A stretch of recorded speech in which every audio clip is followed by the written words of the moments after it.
இந்த பதிவை பார்க்க போகிற அத்தனை அன்பர்களுக்கும் அடியார்களுக்கும் அடியேனுடைய பணிவான வணக்கங்களை தெரிவிச்சுக்கிறேன்.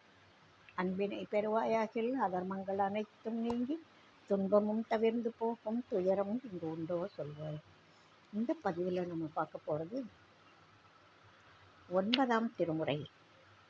திருமுறையினுடைய ஆசிரியர்களுடைய வரலாறு நம்ம பார்த்துக்கிட்டு இருக்கோம். இந்த 9ஆம் திருமுறை 9 பேரால் பாடப்பட்ட பாடல்களை, 9 பேர் பாடிய பதிகங்களை ஒன்றா தொகுத்து, அது அந்த 9க்கும் எவ்வளவு நல்ல பொருத்தமாக இருக்குது பாருங்கள். 9ஆம் திருமுறையாக வைக்கப்பட்டிருக்கு.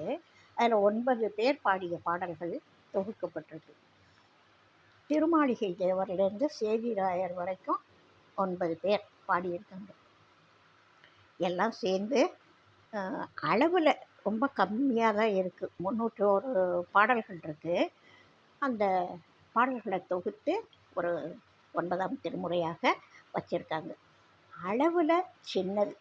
ஆனால் இந்த திருவிசைப்பா திருப்பல்லாண்டு இருக்குல்ல, திருமாளிகை தேவர் பாடியது திருவிசைப்பா, கடைசியாக சொன்ன சேதிராயர் பாடியது சேந்தனார் பாடியது, சேதிராயர் தப்பாக சொல்லிட்டேன், சேந்தனார் பாடியது திருப்பல்லாண்டு. இந்த பஞ்சபுராணம் படிக்கிறாங்கல்ல, இத்தனை திருமுறை பாடல்கள் படித்தாலும், நால்வர் பாடல்கள் படித்தாலும், இந்த திருவிசைப்பாவிலேருந்து ஒரு பாடலும் திருப்பல்லாண்டுலேருந்து ஒரு பாடலும் கட்டாயமாக சேர்த்து படிப்பாங்க. அந்த அளவுக்கு மனசை உருக்கக்கூடிய, அன்பர்களால் அதிகமாக விரும்பி பாடப்படக்கூடிய பாடலாகத்தான் இது அமைஞ்சிருக்கு. அளவில் கம்மியாக இருந்தாலும் மிக அருமையான பாடல்கள். அது அந்த மற்ற தேவார பாடல்கள் போல் இசையோட தாளத்தோட பாடக்கூடிய முறையில் இது அமைஞ்சிருக்கு. இப்போது இந்த நூலோட 9 பேர் பாடிய பாடல் அப்படின்னு பார்த்தோம். இந்த திருவிசைப்பா பெற்ற திருத்தலங்கள், இந்த என்னென்ன தலங்களை பற்றி அவங்க பாடியிருக்காங்க அப்படின்னு பார்த்தோன்னா, தில்லையில் பாடாதவங்களே இல்லை. தில்லை சிற்றம்பலம், திருவிழிமிழலை, திருவாவடுதுறை, திருவிடைக்கழி, திருக்கலந்தையாதித்தேஸ்வரம், திருக்கீழ்கோட்டூர் மணியம்பலம், திருமுகத்தலை, திரைலோக்கிய சுந்தரம், கங்கை கொண்ட சோழேச்சரம், திருப்பூவனம், திருச்சாட்டியக்குடி, தஞ்சை ராஜராஜேஸ்வரம், திருவிடைமருதூர், திருவாரூர். இந்த திருவிசைப்பாவில் இந்த 14 தலங்களையும் ரொம்ப சிறப்புப்படுத்தி பாடியிருக்கார். இந்த திருப்பதிகங்களை பாடின ஆசிரியர் பெருமக்கள் வாழ்ந்த காலம் ஒரு தோராயமாக 9, 10, 11ஆம் நூற்றாண்டுக்குள்ளே இருக்கலாம் அப்படின்னு ஆய்வாளர்கள் நினைக்கிறாங்க. அந்த மன்னர்களுடைய காலம், அப்போ வாழ்ந்த இவங்களோட காலம், இது ரெண்டையும் யோசித்து ஆய்வாளர்கள் 9, 10, 11ஆம் நூற்றாண்டுக்குள்ளே இருக்கலாம் இந்த 9 பேருடைய காலமும் அப்படின்னு நினைக்கிறாங்க. இதில் தில்லைக்கு மட்டும் 16 திருப்பதிகங்கள் இவங்க பாடியிருக்காங்க. மற்ற 13 திருத்தலங்களுக்கும் ஒவ்வொரு திருப்பதிகங்கள், அந்தந்த திருத்தலத்துக்கு போகிற போது ஒரு பதிகங்கள் பாடியிருக்காங்க. தில்லையில் மட்டும் நிறைய பாடியிருக்காங்க. இந்த 9 பேர் அப்படின்னு சொன்னோம் இல்லையா, அது யார் யார் அப்படின்னா, திருமாளிகை தேவர், அதுதான் திருவிசைப்பா பாடியது. இந்த 9ல் அதுதான் முதலாவதாக வச்சுருக்காங்க.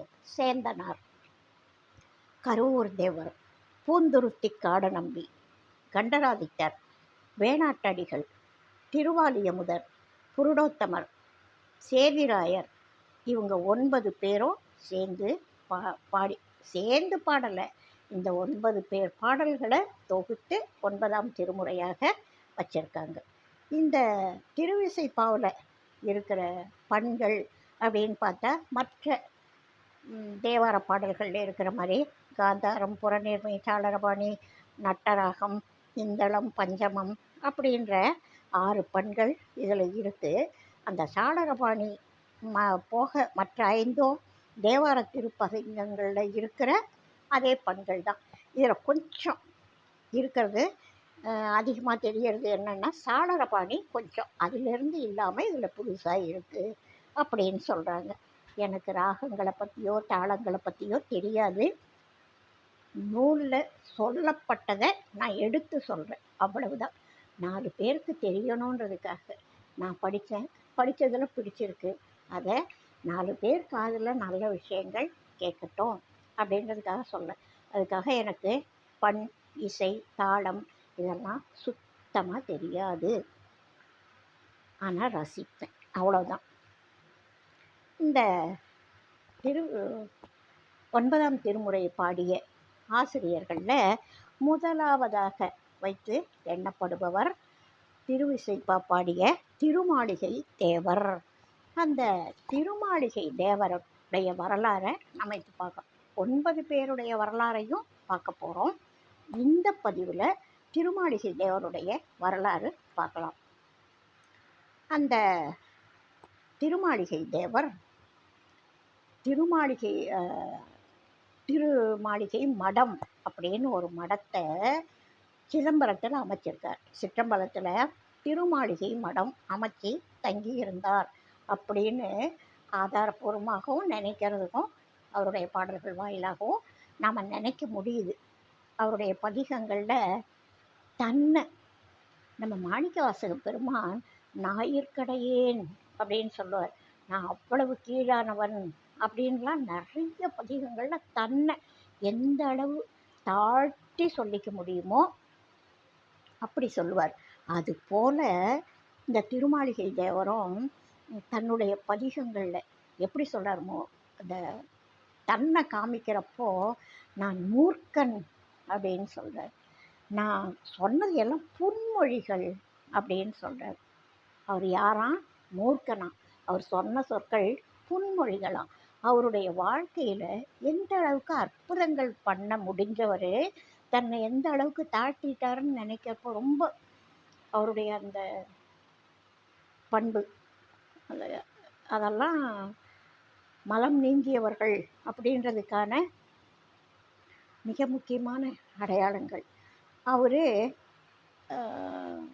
திருவாவடுதுறையில் போகநாதர் அப்படின்ற ஒரு துறவிக்கிட்ட தீட்சை வாங்கினவர். போகநாதர் திருவாவடுதுறையில் இருக்கார். அவர்கிட்ட இந்த திருமாளிகை தேவர் தீட்சை வாங்கியிருக்கார். இவர் வாங்கின பிறகு இவர் என்னென்ன மாதிரியான சில வாழ்க்கை குறிப்புகள், முக்கியமான சில குறிப்புகள் பார்ப்போம். ஒரு சமயம் இவர் என்ன பண்ணுறாரு, இவங்க தீட்சை வாங்கிட்டாங்கன்னா பூஜை பண்ணுவாங்க, இது எல்லா சிவனடியார்களுக்கும் தெரியும். அப்போது இவர் தீட்சை வாங்கியிருக்காரு. முக்கியமாக திருவாவடுதுறையில் இருந்த போகநாதர்கிட்ட வாங்கியிருக்கார். முக்கியமான ஒரு மெய்யடியார்கிட்டேருந்து வாங்கியிருக்கார். அப்போ இவர் அந்த முறையோட பூஜை நடத்துகிறார். அப்போ கருவூர் தேவர் அங்கே வர்றார். இவர் பூஜை பண்ண பிறகு அவர் இவரை பார்க்கறதுக்கு வர்றார். இவர் என்ன பண்ணுறாரு, இவர் பூஜையை முடிச்சுட்டு அந்த சிவப்பிரசாதத்தை கருவூர் தேவருக்கு கொடுக்குறார். அவர் பவ்யமாக அந்த பிரசாதத்தை அன்போட பக்தியோட வாங்கி எடுத்துக்கிறார். கொஞ்ச நாளாச்சு. கருவூர் தேவர் அவருடைய பூஜைக்கு அப்புறம் திருமாளிகை தேவரை சந்திக்கிறப்போ அவர் செய்த பூஜையினுடைய பிரசாதத்தை திருமாளிகை தேவருக்கு கொடுக்குறார். ஆனால் திருமாளிகை தேவர் அதை வாங்கலை.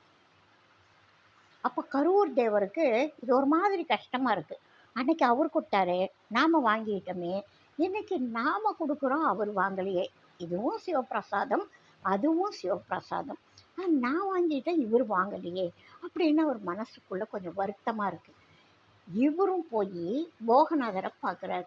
திருவாவடுதுறை பார்த்து என்ன சொல்கிறாரு, இது மாதிரி திருமாளிகை தேவர் பூஜை பண்ணி அந்த சிவப்பிரசாதத்தை எனக்கு கொடுத்தப்போ நான் ரொம்பவும் பவ்யமாக அதை வாங்கி எடுத்துக்கிட்டேன். ஆனால் நான் பிரசாதம் கொடுக்குறப்போ அவர் வாங்கிக்கலை, அது எனக்கு ரொம்ப வருத்தமாக இருக்குது அப்படின்னு சொல்கிறார். அவர் என்ன பஞ்சாயத்து சொல்லுவார்னு இவருக்கு தெரியாது. இவர் மனசில் இருந்த வருத்தத்தை இவர் சொன்னார். அவர் நாம் கொடுத்ததை வாங்கலையே அப்படின்ற வருத்தத்தை இவர் போய் அங்கே சொல்கிறார். அப்போ இந்த திருமாளிகை தேவருடைய உயர்வை இங்கேயும் நம்ம ஒரு இதுவாக பார்க்கலாம். ஒரு புள்ளி அளவுக்கு அவர் சொல்கிறார், போகநாதர் சொல்கிறாரு, அவர்கிட்ட இருந்து நீ பிரசாதம் வாங்கியது தகும், அவர்கிட்ட நீ வாங்கியது தகும்.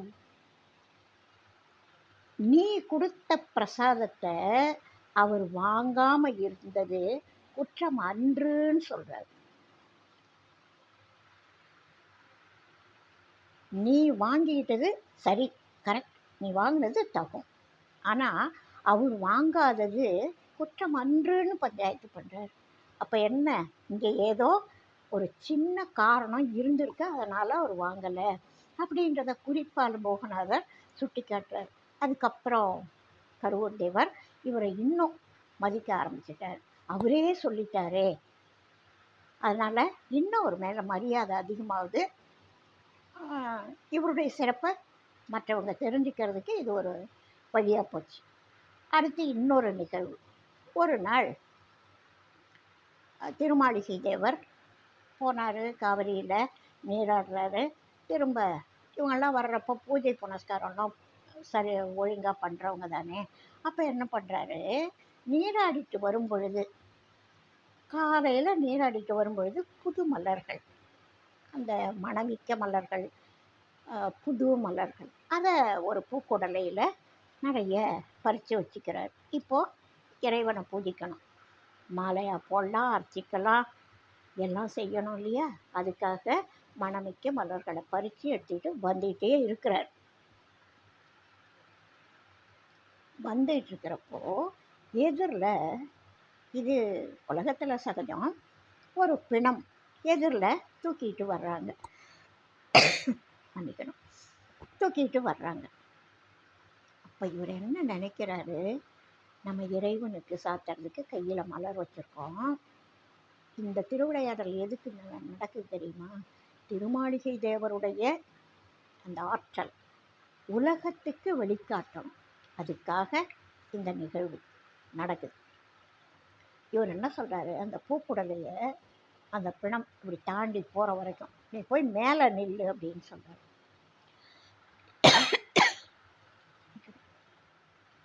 அந்தரத்தில் விசும்பில் போய் நில்லுன்னு சொல்லிட்டார். பூக்குடலை அந்தரத்தில் போய் நிற்கிது. புவியீர்ப்பு விசையை அதுக்கு வேலை செய்யலை பூக்குடலைக்கு. அது பாட்டுக்கு போய் நம்ம கோள்கள்லாம் எப்படி அந்தரத்தில் நிற்கிதோ அது போல் அது நிற்கிது. அந்த பூக்குடலை மேலே நிற்கிது, அந்த பிணம் அப்படி போகுதில்ல. அப்போ இவர் என்ன நினைக்கிறாரு, அந்த பிணத்தை பார்த்து இவர் சொல்கிறார், நீ நடந்து சுடுகாட்டுக்கு போ அப்படின்னு சொல்கிறார். எங்கே போனோம், சுடுகாட்டுக்கு தான் போனோம். இப்போ போய் அங்கே இடுகாட்டுக்கு போனால் மண்ணில் வைக்க போகிறாங்க, சுடுகாட்டில் போனால் நெருப்பில் சுட போகிறாங்க. அவர் பிணம் ஆயிட்டார், ஏற்கனவே வந்துகிட்டு இருக்காங்க, உற்றார் உறவினரோட பிணத்தை தூக்கிட்டு வந்துட்டு இருக்காங்க. இவர் என்ன சொல்கிறாரு, பிணமே நீ நடந்து சுடுகாட்டு வரைக்கும் போ அப்படின்னு சொல்கிறார். அதே மாதிரி அந்த பிணம் உயிர் பெற்றெழுந்து நடந்து போகுது. இதை பார்க்குறவங்களுடைய மனநிலை எப்படி இருக்கும், அப்படி யோசிக்கிறப்போ எவ்வளவு அற்புதமாக இருக்குது பாருங்கள். அப்புதியடிகள் அங்கே ஒரு குழந்தைய, பாம்பு தீண்டிய குழந்தைய எழுப்புறார். ஞானசம்பந்த பெருமான் பூம்பாவையை எழுப்புறார். இது மாதிரி இவங்கெல்லாம் பண்ணுற திருவிளையாடல்களை நினைக்கிறப்போ அந்த நிறைமொழி மாந்தருடைய பெருமை உலகத்துக்கு எப்படி தெரியும் அப்படின்னு சொன்னால், அவங்களுடைய மறைமொழி காட்டிவிடும் அப்படின்னு சொல்கிறாங்க. அது மறைமொழின்னா என்ன அப்படின்னு நீங்கள் கேட்டிங்கன்னா, அதுக்கு விளக்கம் சொல்கிற உரையாசிரியர்கள் சொல்கிறாங்க, நிறைமொழி மாந்தர் வாயை திறந்து ஒரு வார்த்தை சொன்னால், அவங்க எந்த மூடில் சொன்னாலும், அதாவது வெகுளி கூறினும் அருளி கூறினும் அவ்வப்பயனை பயந்தே விடும் மொழி அப்படின்னு அந்த மறைமொழின்றதுக்கு விளக்கம் சொல்கிறாங்க. ஒருத்தர் வாயத்தர், இப்போ கொங்கணவர் கதை நமக்கு எல்லாருக்கும் தெரிஞ்சதுங்க. அவர் என்ன சொன்னார், பார்த்தார், வேற ஒன்றும் இல்லை, கொக்கு எரிஞ்சு போச்சு, அவர் வெகுளி பார்த்தார், எரிஞ்சு போச்சு. அது மாதிரி அருளி கூறுறாங்க. இப்போ போனால் நடந்து போகுது. பூம்பாவையை அருளி கூறினார் ஞானசம்பந்த பெருமான், எழுந்து வந்தது. நாவுக்கரச பெருமான் அருளி கூறினார், குழந்தை எழுந்து வந்தது. இந்த மாதிரி ரெட்டிப்பட்டி சுவாமிகள் அவருடைய இதில் வரலாறுல ஒரு அம்மை அரவந்தேங்கி இறந்து போகிறாங்க, அதுவும் வயக்காட்டில் இறந்து போகிறாங்க. அவங்கள தூக்கிட்டு வராங்க. அவங்கள அருளோட பார்க்குறாரு, விபூதி தீர்த்தம் தடவுங்கன்னு சொல்கிறாரு. அம்மையார் எழுந்து உயிர் பெற்று பல ஆண்டுகள் வாழ்ந்து அதுக்கப்புறம் இறக்குறாங்க. அதே ரெட்டியப்பட்டியில் பலர் முன்னாடி நடக்கிற ஒரு நிகழ்வு. அதுபோல் இவங்கெல்லாம் மகான்கள் ஏன் அதை செய்கிறாங்கன்னா, அவங்களுடைய சொற்களுக்கு என்ன மரியாதை இருக்குது. இப்போ அந்த சொல் சொன்னவனே அது பலிக்குது இல்லை, அது மாதிரி அவங்களுடைய பாடல்களும் பலிக்கத்தானே செய்யும். அப்போது பின்னாடி வர்றவங்க அவங்களுடைய மகிமையே தெரிஞ்சுக்கணும் அப்படின்றதுக்காக இறைவன் பண்ணுற திருவிளையாடல் இதெல்லாம். அது மாதிரி இது ஒரு நிகழ்வு. இப்போ அடுத்தது வேற இன்னொரு நிகழ்வு. அவர் பாட்டுக்கு வாழ்ந்துட்டு இருக்காரு, பூஜை பண்ணிட்டு இருக்காரு, சிவ சிந்தனையோட இருக்காரு. ஆனால் அவர் ரொம்ப அழகாக இருப்பார். சுந்தரர் போல மிக அழகான தோற்றம். இந்த அழகான தோற்றத்தை பார்த்து சில பெண்கள் ரொம்ப அவருடைய அழகில் மயங்கி, அவர் கல்யாணம் பண்ணிக்கிற வாய்ப்பு கிடைச்சா நல்லா இருக்குமே, இது மெய்யடியார்கள் சிவனடியாரை தவிர நான் வேற யாரையும் கல்யாணம் பண்ணிக்க மாட்டேன் அப்படின்னு சொல்கிறாங்க. திருவாசக பாடல்களில் நாம் படிக்கிறோம். நம்ம ஆண்டாள் நாயக்கியார் அரங்கனை தவிர வேற யாரும் வேண்டான்றாங்க. அது போல் இந்த இறைவனையே அடையணும், இறை அடியார்களையே அடையணும் அப்படின்றது அந்த அடியார்களோட இயல்பு. ஏன்னா வாழ்க்கையில் பல சௌகரியம், அடியாரும் சேர்ந்து வாழும் பொழுது அவங்களுடைய சந்ததியினர் இன்னும் நல்லா இருப்பாங்க. இவங்களுடைய வாழ்க்கையில் குளறுபடி அதிகமாக இருக்காது. அப்போது அந்த சிவ சிந்தனைக்கு தடை இருக்காது, இவங்களுடைய இறை நாட்டத்துக்கு தடை இருக்காது. ரெண்டு பேரும் ஒற்றுமையாக ஒரு காரியத்தை செய்யும் பொழுது அதில் தடை இருக்காது, தடங்கள் இருக்காது. ரெண்டு பேரும் இணங்கி அந்த உண்மையான இறை நாட்டத்தோட வாழ்க்கையை வாழ முடியும், உண்மையான வாழ்க்கையை வாழ முடியும், முத்தி நெறியை பற்றி யோசிக்க முடியும், அதை நோக்கி வாழ்க்கையை அமைச்சிக்க முடியும். அதனால் இந்த ஆன்மா இறைவன் அடையிறது தான் உண்மையான நோக்கம். அதுக்கு இது ஒரு நிகழ்வு. ஆன்மாவை நம்ம எல்லாரும் பெண்கள் தான், இறைவனோட பார்க்கும்பொழுது நம்ம எல்லாருமே பெண்கள் தான். ஆண்களும் பெண்களுக்கு சமம்தான். ஆண்கள்னா இந்த உடலுக்கு ஆண், ஆன்மாவுக்கு ஆண் பெண்ணெல்லாம் கிடையாது. அது எல்லாரும் பெண் தான், இறைவன் ஒருத்தர் தான் ஆண். அதுபோல் இது நோக்கம். இது அதில் சொல்லப்பட்ட அழகிய ஒரு நிகழ்வு. இந்த பெண்கள் சில பேர் என்ன பண்ணுறாங்க, இந்த திருமாளிகை தேவருடைய அழகில் மயங்கிடுறாங்க. மயங்கி ஆஹா அவரை நம்ம திருமணம் பண்ணுற பாக்கியம் கிடைச்சா எவ்வளவு நல்லா இருக்கும், ஆஹா எவ்வளவு அழகாக இருக்கார், எவ்வளவு அழகாக இருக்காருன்னு நினைக்கிறாங்க. அந்த எண்ணத்தால் அவங்க கருவுற்றுடுறாங்க. அவங்களுடைய எண்ணம் அவ்வளவு திடமானது, வைராக்கியமாக நினைக்கிறாங்க. அதனால் கருவுண்டாய் போகுது. எண்ணத்தால் கருவுண்டாகிற கதை ஏற்கனவே பல ஆன்மீக அடியார்களுக்கு அனுபவம். அது உள்ளே போகணும், அது அப்புறம் பார்க்கலாம். யார் யார் இது மாதிரி நிறைய முனிவர்கள் அது மாதிரி எல்லாம் பண்ணி இருக்காங்க. அதில் இவரோட வாழ்க்கையிலையும் நடக்குது. இவர் எதுவுமே தெரியாது, இவருக்கு அந்த பெண்களை தெரியாது, பெண்களுடைய விருப்பம் தெரியாது, அவங்க இப்படி இருக்காங்கன்னு தெரியாது, இந்த குழந்தைக்கு இவருக்கும் சம்பந்தமே இல்லை. ஆனால் சில பேர் என்ன பண்ணுறாங்க, அந்த இவர் கோவிலோட தொடர்பு இருக்குது, அந்த அழகிய பெண்களோட எப்படி இருக்கார், எப்படி நடந்துக்கிறார்ன்றது எல்லாருக்கும் தெரியும், இவருடைய இறை நாட்டம் தெரியும். இருந்தாலும் அதாவது ஒரு சின்ன வித்தியாசமான மனசு இருக்கும்ல, அது என்ன பண்ணுது, சில்மிஷம் பண்ணுது. சில வேதியர்கள் என்ன செய்கிறாங்க, மன்னன் கிட்ட போய் அப்போ ஆட்சி பண்ணிகிட்டு இருந்த நரசிங்கராஜன் அப்படின்ற மன்னன் கிட்ட போய் மன்னா இது மாதிரி திருமாளிகை தேவர் துறவி மாதிரி வேஷம் போட்டிருக்காரு. ஆனால் சில பெண்கள்லாம் அவங்களுக்கெல்லாம் குழந்தையே பிறந்து போச்சு. அந்த குழந்தைகள்லாம் இவர் மாதிரியே இருக்குது. ஆதாரத்தோடு அவங்க என்ன சொல்கிறாங்க, இந்த பெண்களுக்கும் இவருக்கும் தவறான உறவு இருக்குது.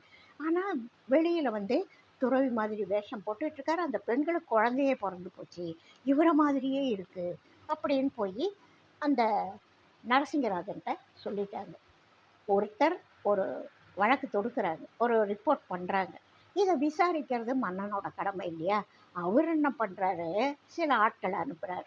அனுப்பி அவரை போய் கட்டி இழுத்துட்டு வாங்க. கூப்பிட்டா வரமாட்டார் அவருன்னு நினச்சிட்டா அவரு இவங்களெல்லாம் மதித்து வரணும்னு அவசியம் கிடையாதுல்ல. அது அவருக்கே தெரிஞ்சிருக்கு போட்டிருக்கு மன்னருக்கே. அதனால் கட்டி இழுத்துக்கிட்டு வாங்க, கூட்டிகிட்டு வாங்கன்னு சொல்ல, கட்டி இழுத்துக்கிட்டு வாங்க அப்படின்னு சொன்னார். கூட்டிகிட்டு வாங்கன்னு சொன்னால் ஒரு வேளை வேறு மாதிரி நடந்திருக்கலாம். கட்டி இழுத்துட்டு வாங்கன்னொன்னே ஆட்கள்லாம் போனாங்க. எதுக்கு? அவரை கட்டி இழுக்கிறதுக்கு. ஆனால் அங்கே என்ன நடக்குதுன்னா, அவரை கட்ட இவங்களால முடியல, நெருங்க முடியல. இவங்களே போன ஆட்களே ஒருத்தருக்கு ஒருத்தர் கட்டிக்கிறாங்க. இந்த ஆள் அந்த ஆள் கட்டுறாரு, அந்த ஆள் இந்த ஆள் கட்டுறாரு, இவங்களுக்குள்ளேயே கட்டிக்கிறாங்க. அவரை நெருங்கவே முடியல. மன்னர்கிட்ட இந்த தகவல் வருது. அவங்களுக்குள்ளேயே ஒருத்தருக்கு ஒருத்தர் கட்டிக்கிறாங்க. திருமாளிகை தேவர்கிட்ட ஒருத்தரும் போல அவரை கட்ட முடியலன்னு சொல்கிறாங்க. அப்போ இவர் என்ன செய்கிறாரு, வேறு சில ஆட்கள் அனுப்பி கட்ட தானே முடியல, வெட்டு அப்படின்னு சொல்லி இன்னும் அந்த பனிஷ்மெண்ட்டை சிவியராக சொல்கிறார். போய் அவங்கள அடித்து இழுத்துக்கிட்டு வாங்க, வெட்டி வாங்க அப்படின்னு சொல்கிறார். இப்போ இன்னும் கொஞ்சம் பலமான ஆட்கள் போனாங்க போல இருக்கு வெட்டலான்னு.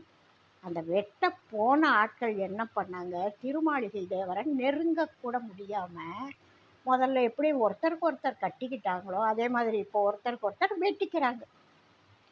வெட்டிட்டு இவங்களுக்குள்ள காயம், ரத்தம், இறப்பு எல்லாம் நடக்குது. திருமாளிகை தேவரை ஒருத்தராலையும் நெருங்க முடியல. இப்போ மன்னனுக்கு இந்த தகவல் வருது. மன்னன் என்ன பண்ணுறான், அவனுக்கு ரொம்ப வேகமாயிடுது. கட்டவும் முடியல, வெட்டவும் முடியலன்னு அது என்ன நானே போய் பார்க்குறேன் அப்படின்னு சொல்லி சும்மா போல படையை திரட்டிக்கிட்டு போகிறான். ஒரு ஆளை கட்டி இழுக்க வெட்ட முடியலன்னு ஒரு மன்னன் படையோடு போகிறான். இந்த தகவல் திருமாளிகை தேவருக்கு தெரியுது. அவர் என்ன செஞ்சார், உமையம்மை கிட்ட வேண்டிக்கிறார். அம்மா, இது என்ன திருவிளையாடல், என்ன சோதனை, என்ன கட்ட சொன்னாங்க, வெட்ட சொன்னாங்க, இப்போது மன்னன் போர் தொடுத்து வர்றானா, என்னை ஒரு ஆளை பிடிக்கிறதுக்கு மன்னன் படையோடு வர்றானா, இது உங்கள் பொறுப்பு, ஒப்படைச்சிட்டார். இவங்களுக்கு எல்லாருக்கும் அதுதானே, எல்லாத்தையும் பரம்பொருள்கிட்ட ஒப்படைச்சிட்டு என் செயல் கிடையாது, எல்லாம் உன் செயல் அப்படின்னு ஒப்படைக்கிறது தானே. அது மாதிரி அம்பாள்கிட்ட இவர் சொல்கிறார். அப்போ அம்பாள் என்ன பண்ணுறாங்க, திருக்கோவிலில் சிலைகளாக இருக்காங்கல்ல, அந்த நந்திக்கிட்ட சொல்லி உத்தரவு போட்டு நீங்கள் போய் மன்னனை பார்த்துக்கோங்க அப்படின்னோடனே எல்லா சிலைக்கும் உயிர் வந்துடுது.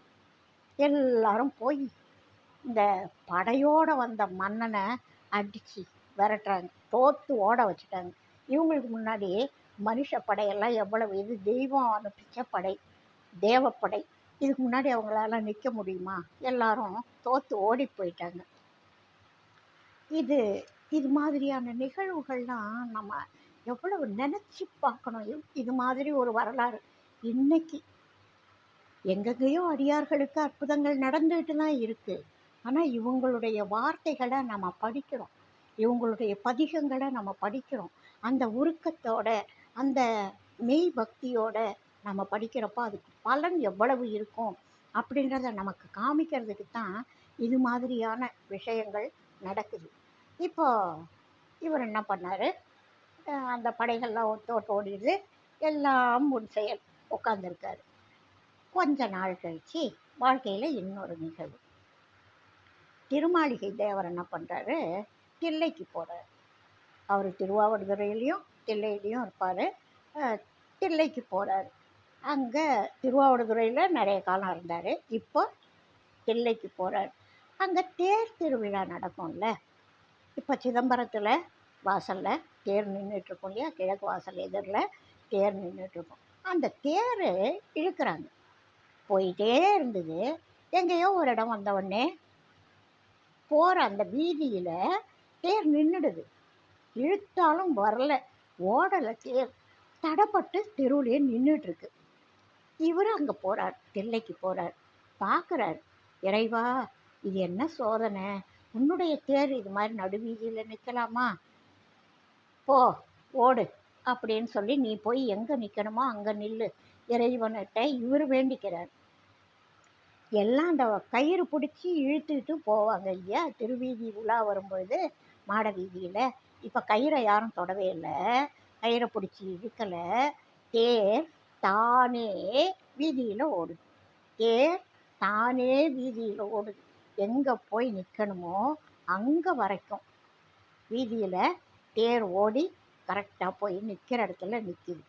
கயிறும் இல்லாமல் ஒருத்தரும் இழுக்காமல் இவர் பதிகம் பாடி தேரை ஓட வைக்கிறார். இது எல்லார் கண்ணு முன்னாடியும் நடக்குது, ரகசியமாக நடக்கலை. ஒரு திருவிழா காலத்தில் தேரோட்டத்தில் எத்தனை கூட்டம் இருக்கும், எத்தனை பேர் பார்ப்பாங்க, ஒரே திரண்டு இருக்கிற ஒரு விழா. அதுக்கு முன்னாடி தான் இவர் இந்த அதிசயங்களை பண்ணுறார். அப்படிப்பட்ட இவர் திருவாவடுதுறையில் போய் உட்காந்து தவம் பண்ணுறார். தவம் பண்ணி இறைவனோட கலந்துடுறார். அந்த இடம்தான் இப்போ திருவாவடுதுறை மடம் இருக்குது அப்படின்னு சொல்கிறாங்க. அந்த மடம் இருக்கிற இடம்தான் இந்த இவர் தங்கி தவம் செய்த இடம், இறைவனோட கலந்த இடம் அப்படின்னு சொல்கிறாங்க. இதனால் அன்பர்கள் அந்த இடத்த, திருவாவடுதுறை ஆதீனத்தை, அதாவது மடத்தை இன்னமும் நிறைய பக்தியோட பாடி பரவிட்டு இருக்காங்க. இவருடைய கருத்து, இவர் அந்த பாடல்கள் பாடியிருக்காருல பதிகங்கள், அதிலேருந்து ஒரே ஒரு சின்ன கருத்து எனக்கு ரொம்ப பிடிச்சது, என்னுடைய மனசை தொட்டது. ஒரு விறகு கட்டை இருக்குல்ல, எல்லாரும் பார்க்குற ஒரு நிகழ்வு. விறகு கட்டை இருக்குது, அதில் நம்ம பற்ற வச்சோம், நெருப்பு பிடிச்சிடுது அப்படின்னா அந்த விறகு எரியும். நல்லா அந்த விறகு கட்டையினுடைய அளவுக்கு ஏற்றவாறு எரியும். பெரிய கட்டையானா உயரமாக தீ வரும், அந்த கட்டைகளுக்கு ஏற்றவாறு வரும். ஒரு விறகு தீ பிடிச்சி எரியுது, அப்போ நெருப்பு எங்கே இருக்குது, விறகோடையே இருக்குது. விறகும் நெருப்பும் ஒன்றா இருக்குது.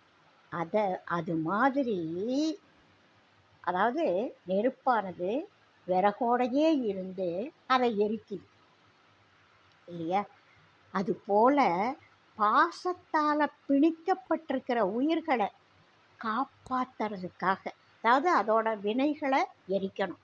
இங்கே விறகும் நெருப்பும் அதை எரிக்கிறதுக்காக நெருப்பு விறகோட இணைஞ்சி இருக்குது, சேர்ந்து இருக்குது, பற்றி இருக்குது. அதுபோல் உயிர்களை காக்கிறதுக்காக பேரறிவான இறைவன் இந்த உயிரறிவோட பிரிப்பில்லாமல், ஒரு விறகு எரியும் பொழுது நெருப்பு தனியாக விறகு தனியாக நம்மளால் எடுக்க முடியாது, அது பற்றி எரியும் பொழுது இல்லையா.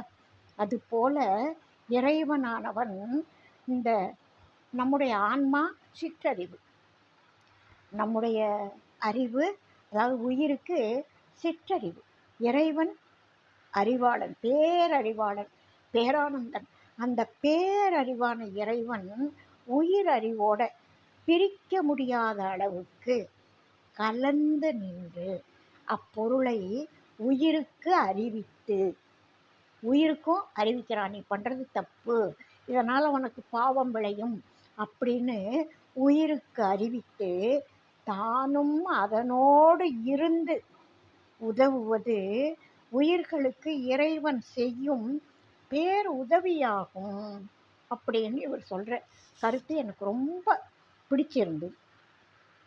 இந்த திருமாளிகை தேவருடைய வாழ்க்கை வரலாறு உங்களுக்கெல்லாம் பிடிச்சிருக்குன்னா, இதுக்கு முன்னாடி சப்ஸ்கிரைப் பண்ணாதவங்க சப்ஸ்கிரைப் பண்ணுங்கள், லைக் பண்ணுங்கள், ஷேர் பண்ணுங்கள், உங்களுக்கு வேண்டியவங்களுக்கு ஷேர் பண்ணுங்கள். உங்களோட கனிவான கருத்துக்களை எனக்கு சொல்லுங்கள், என்னை ஊக்கப்படுத்தணும் அப்படின்னு கேட்டுட்டு, வாழ்க வளமுடன், வாழியன்னாலும் மென்மை வாழ்க நல்லறங்கள் எல்லாம் வாழிய பெரியோன் நாமம் வாழியே வாழி வாழி. இந்த 9ஆம் திருமுறையினுடைய 9 ஆசிரியர்களில் திருமாளிகை தேவர் அவருடைய திருவிசைப்பா முதல்ல இருக்குது. அடுத்த ஆசிரியரை அடுத்த பதிவில் பார்க்கலாம். வாழ்க வளமுடன்.